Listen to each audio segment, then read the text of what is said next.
أبي بلدك هاي برواقيك والنبات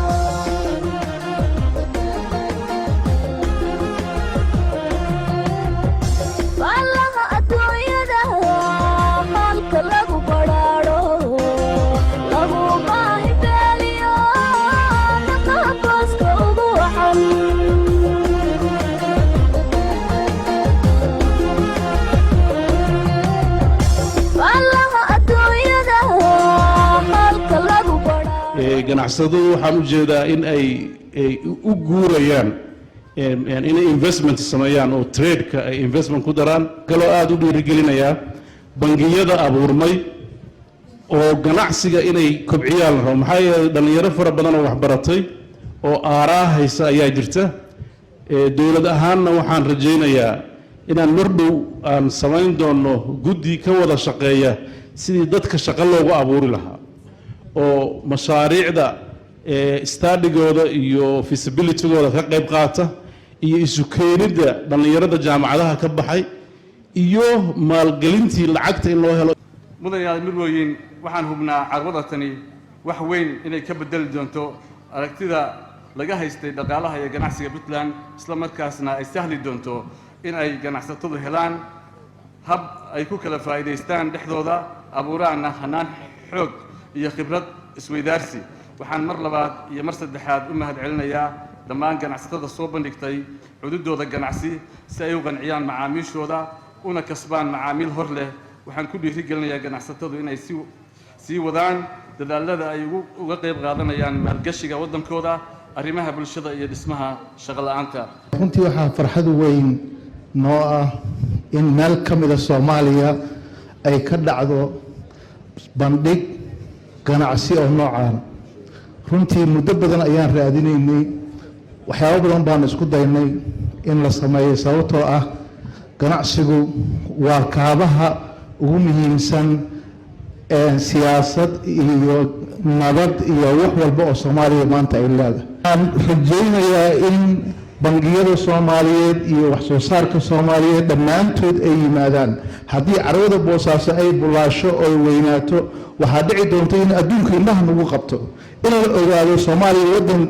baahi jirto inuusan ahayn oo waddan wax soo saar leh dhaqaaleeyo dadkiisu maskax iyo aqli iyo aqoon leeyihiin inay tahay la ogaado hada soo gala oo ku bilaabay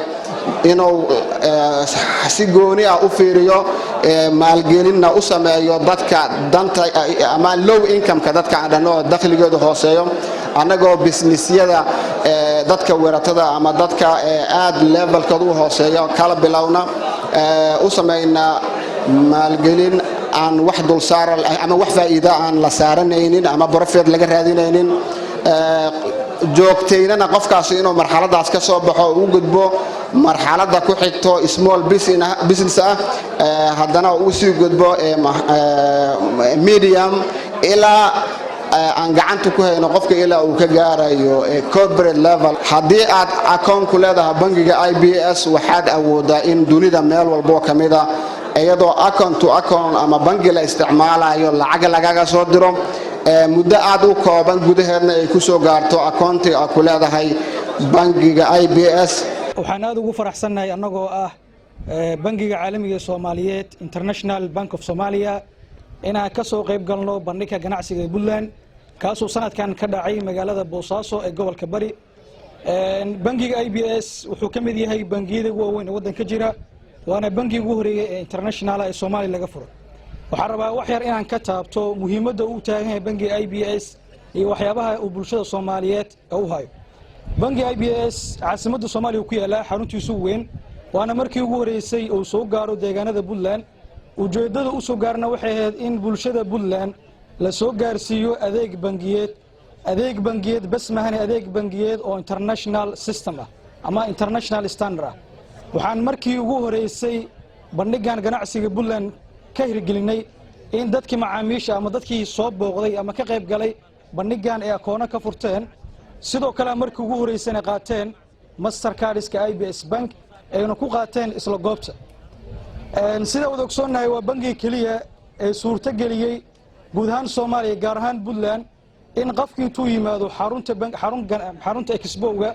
akoonna ka furta kaarna ka qaato waxaan ku faanaynaa anagoo ah bangiga IBS in ku dhowaad 200 oo customers cusub ee nagu soo bireen bandhigan ganacsiga awis sidoo kale ay qaateen ku dhowaad 150 mastercard bandhigan ganacsiga awis taas waxay muujinaysaa muhiimadda uu leeyahay bandhiga ganacsiga Puntland sidoo kale IBS bangi ahaan waxaan aragnay maadaama bandhig kaliya anoo ka qayb galnay hadii intaas aan qaban karno waxaan noo soo baxday inaan markii ugu horeysay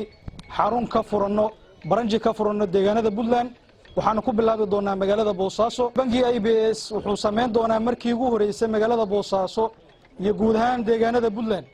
in la soo dhigo automatic teller machine ama wax loo yaqaano ATM oo qofku lacag kala bixi karo sidoo kale markii ugu horeysay carwooyinka ganacsiga ee Puntland sida al-macruuf waxaan dhigi doonaa waxyaabaha loo yaqaano point of sale ama POS kaasoo saamaxaya dadka dibadaha ka yimaada ama dadka sita kaararka internationalka ah inay ku isticmaalaan halkaas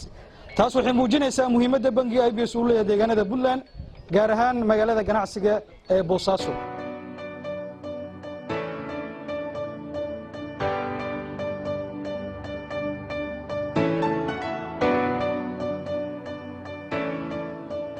سنتين بنك IBS بنك انترناشونال بنك dalku waa u baahan yahay oo adduunka iyo dalka isku xira aad iyo aad baan u soo dhaweynaynaa bangigan iyo bangiyada la mid ah iyo cid kasta oo investment dalka Puntland keenta aad baan u soo dhaweynaynaa waana noo qiimaysan yihiin dhinaca Puntland markaan eegno ha noqoto dhinaca shaqo abuurka dad badan shaqo siinaysaa guryaha dhisaysaa ha noqoto sahalada la sahlayo in bangiyada adduunka lagu xirmo ha noqoto aad iyo aad baan u soo dhaweynaa IBS bangiga waan ka furtay akoon kaarkii mastercard-kana waan ka qaatay runtii aad iyo aad baan soo dhaweynayaa ugu faraxsanahay ayagoo wali waxaan kusoo dhaweynayaa in halkaan yimaadaan shaqo abuur ka siiyaan dhalinyarada dhammaan adeegyada bangiga ee kala duwan ilaa 8 adeeg ah soo gaari doona deegaanka runtii aad baan u faraxsanahay inaan helno IBS bank international